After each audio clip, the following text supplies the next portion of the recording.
প্রিয় শিক্ষার্থীরা, এখানে সরল চন্দ্রিতা স্পন্দন গতি সম্পন্নকারী কোনো কণার গতি সমীকরণ দেওয়া হয়েছে x = 4 cos * πt + π / 4 এবং এর সাথে কিছু প্রশ্ন দেওয়া হয়েছে। এই ধরনের সমীকরণ সমাধান করার জন্য অবশ্যই আমরা এই সমীকরণগুলোকে আদর্শ সমীকরণের সাথে তুলনা করতে হয়।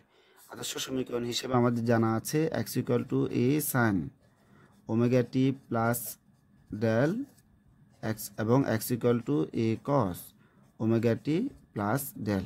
এখানে প্লাস সাইনও হতে পারে, মাইনাস সাইনও হতে পারে। প্রথমত এদের পরিচয়গুলো একটু জেনে আসা যাক। x হচ্ছে কণাটার সরণ, এই হচ্ছে কণাটার বিস্তার।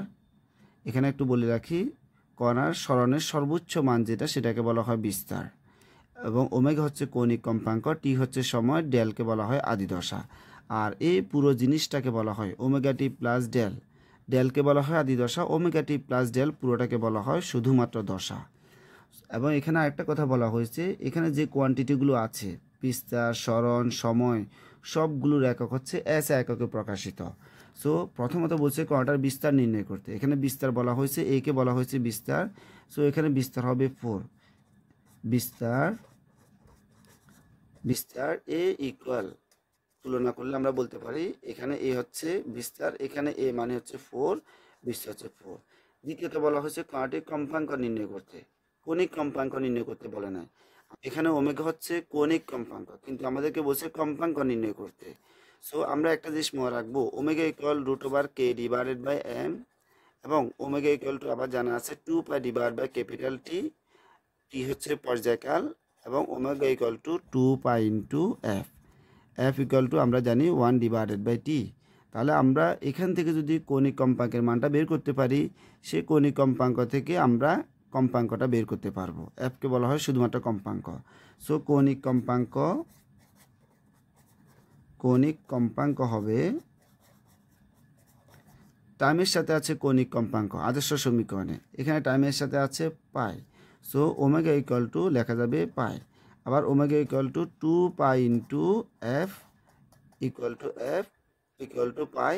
সুতরাং f ইকুয়াল টু হচ্ছে 1/2 অর্থাৎ 0.5 হার্স, যেহেতু কম্পাঙ্কের একক হচ্ছে hertz.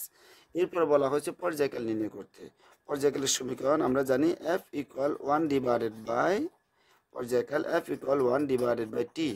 So t equal 1/f, তার মানে হচ্ছে পর্যায়কাল হচ্ছে 2 সেকেন্ড। প্রশ্নে বলা হয়েছে 3 সেকেন্ড পর কণাটির অবস্থান, বেগ ও ত্বরণ নির্ণয় করতে। অবস্থান মানে কণাটার সরণকে নির্ণয় করতে বলা হয়েছে। প্রথমত কণার সমীকরণ আমাদেরকে দেওয়া হয়েছে x = 4 cos πt + π / 4। 3 সেকেন্ড পর অবস্থান নির্ণয় করব। So t equal to 3 second বসালে x ইকুয়াল টু 4 cos, এখানে পাই মানে 180 ডিগ্রি না, পাই মানে অবশ্যই আমরা বসাবো 3.141 রেডিয়ানে, into t equal to 3 second plus π / 4। তাহলে এই ভ্যালুটা আমরা পাবো -2.83 মিটার। অর্থাৎ 3 সেকেন্ড পর কণাটার সরণ হচ্ছে বা অবস্থান হচ্ছে -2.83 মিটার। এরপরে বললো কণাটার বেগ নির্ণয় করতে কত সেকেন্ড পর? 3 সেকেন্ড পর।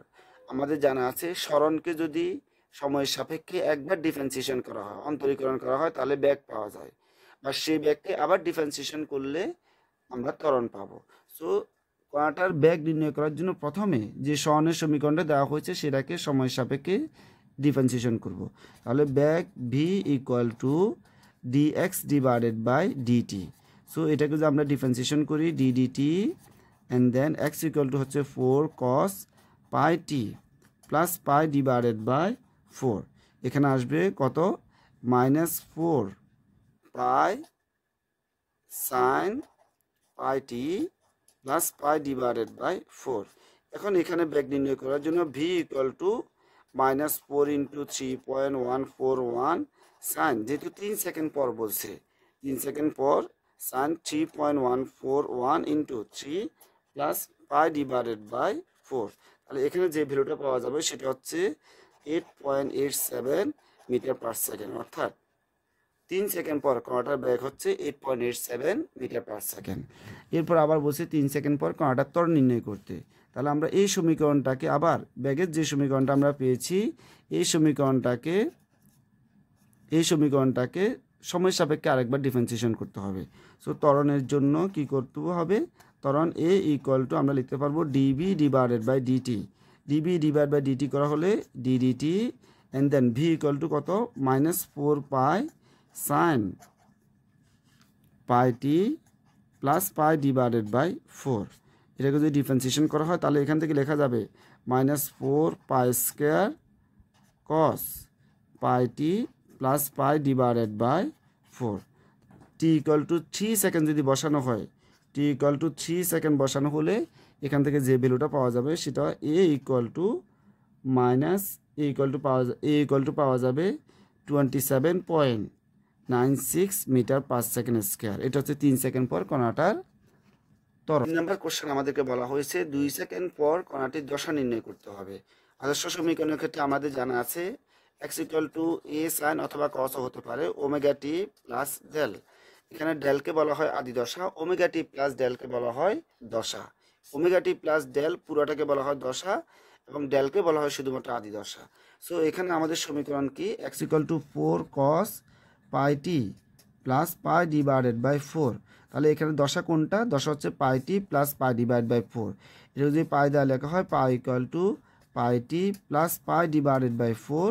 তাহলে এখানে 3.141 ইন্টু এখানে যে 2 সেকেন্ড পর কণাটি দশা, তাহলে এখানে t equal to 2 second plus pi divided by 4, 3.141 divided by 4।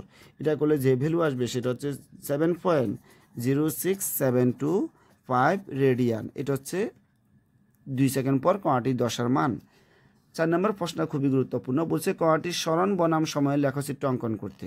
তো আমাদেরকে মূল সমীকরণ কি দেওয়া হয়েছে, সরণ বনাম সময়ের লেখচিত্র। মূল সমীকরণ হচ্ছে x equal 4 cos pi t plus pi divided by 4। তাহলে প্রথমত আমরা প্রথমে দেখি টি এর ভ্যালু যখন 0 তখন x এর ভ্যালু কত, টি এর ভ্যালু যদি 0 বসানো হয় x এর ভ্যালু পাবো প্লাস 2.83। আর একটু বলে রাখি এখানে যখন আমরা cos হোক সাইন হোক এই ভ্যালুগুলো যখন বসাবো অবশ্যই ক্যালকুলেটরকে রেডিয়ান মোডে নিয়ে যাব, কখনো এখানে ডিগ্রিতে আমরা রাখবো না। Plus 2.83 metre t equal to যখন 0, টি ইকুয়াল টু যদি 1 সেকেন্ড হয়, টি ইকুয়াল টু 1 সেকেন্ড হলে এক্স ইকুয়াল টু পাওয়া যাবে -2.83 metre. T equal to 2 second যদি হয় এক্স ইকুয়াল টু পাওয়া যাবে +2.83 মিটার। এবং এরকম আরও দুই একটা ভ্যালু আমরা বের করে নিতে পারি। এখন আমরা গ্রাফটা একটু ড্র করব। এদিকে বললাম কণাটার সরণকে মনে রাখতে হবে x ইকুয়াল টু 4, এই 4 হচ্ছে সরণের সর্বোচ্চ মান যেটাকে আমরা বিস্তার বলছি। সো এখানে 1 2 3 4 এটাকে বলছি বিস্তার, এটা হচ্ছে 3 2 এটা 1। সিমিলারলি এখানে -1 -2 -3 এখানে বলছি কত -4। সো টি ইকুয়াল টু যখন 0 তখন অবস্থান কত ছিল +2.83। সো টি ইকুয়াল টু 0 সময়ে +2.83 মিনস এখানে কোথাও হবে। টি ইকুয়াল টু 1 সেকেন্ড সময়ে -2.83 মিনস এখানে। তার মানে এই যে এই গ্রাফটা আমাদের এইভাবে হয়ে আসবে এন্ড দেন কিছুটা নিচে নামবে যেহেতু সর্বোচ্চ জায়গায় যাবে। এখান থেকে আবার এটা ব্যাক করা শুরু করবে 2 সেকেন্ড সময়ে +2.83। তার মানে 2 সেকেন্ড সময়ে এটা এইখানে কোথাও এই যে এখানে থাকবে অ্যান্ড দেন এটা একটু উপরে গিয়ে সর্বোচ্চ বিস্তারে গিয়ে আবার এটি এভাবে ব্যাক করবে। এটা হচ্ছে কণাটার সরণ বনাম সময়ের লেখচিত্র।